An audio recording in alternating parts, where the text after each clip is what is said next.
तो चलिए शुरू करते हैं। হ্যালো, এই কই তুমি শিগগিরই বাসায় আসো, আমার প্রেশার লো হয়ে গেছে। প্রেশার লো হইলে দুধ আর ডিম খাও, প্রেশার ঠিক হয়ে যাবে। তার জন্য আমার বাসায় আসতে হবে কেন?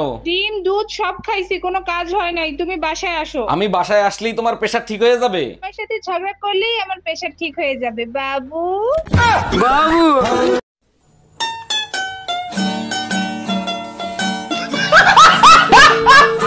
সবসময় মুখটারে বাংলার পাস বানায় রাখো কেন? হাসি মুখে কথা বলা যায় না? হাত মুখ ধুয়ে আসো, জরুরি কথা আছে। সাবাস, এইভাবেই কথা বলবা। আগে জরুরি কথা বলো।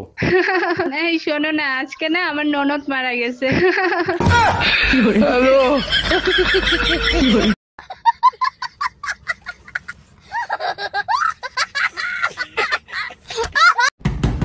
ম্যাডাম, চান্দা নিতে আসছি, চান্দা দেন। আমি কি সরকারি গোডাউনের মাল? চাইলেই দিয়ে দেবো, আমার নাম চান্দা। আরে ম্যাডাম, আপনি ভুল বুঝতেছেন, আমি পূজার চান্দা নিতে আসছি। পূজা আমার বড় বোনের নাম, সাহস থাকলে নেন। আরে ম্যাডাম, আমি দুর্গা পূজার চান্দা নিতে আসছি। ওরে শুয়োরের বাচ্চা, দুর্গা আমার মায়ের নাম।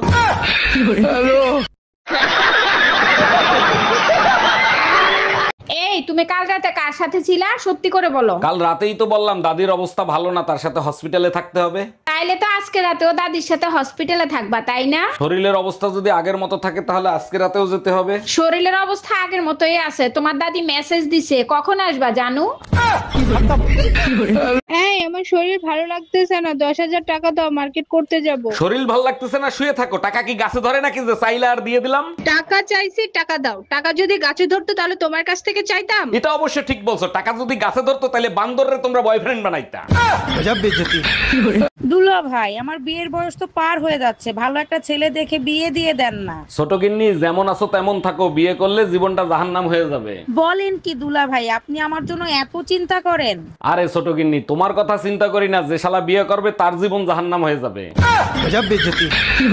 প্রমিস করো, আমি মরে গেলে কখনো দ্বিতীয় বিয়ে করবা না। দ্বিতীয় বিয়ে তো দূরের কথা, আমি জীবনে কারো বরযাত্রীকে যাব না। সত্যি বলতিছে দ্বিতীয় বিয়ে করবা না? 100% সত্যি কথা। আগে তুমি মরো তো। আমি মরলেই তো তোমার সুবিধা হয়, পাশের বাসার টুম্পা ভাবির সাথে রাসলীলা করতে পারো। বাসায় কেউ আছেন? আল্লাহর নামে কিছু খয়রাত দিবেন। দান অবশ্যই করব, তার আগে একটা প্রশ্নের উত্তর দেন। 1 কোটি টাকা পাইলে আপনি কি করবেন? আমি যদি 1 কোটি টাকা পাই, 4 রাস্তার মোড়ে আল্লাহর নামে একটা মসজিদ দেব। বাহ, শুনে মনটা ভরে গেল। সেই মসজিদের সামনে একাই খয়রাত করব।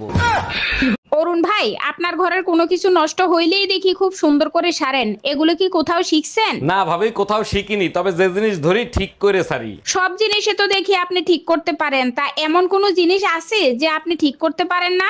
জি ভাবি, একটা জিনিসই আছে, 25 বছর ধরে চেষ্টা করতেছি, আজ পর্যন্ত ঠিক করতে পারিনি। এই তুই 25 বছর ধরে কি ঠিক করতে পারিস নাই? ঘরের বউ।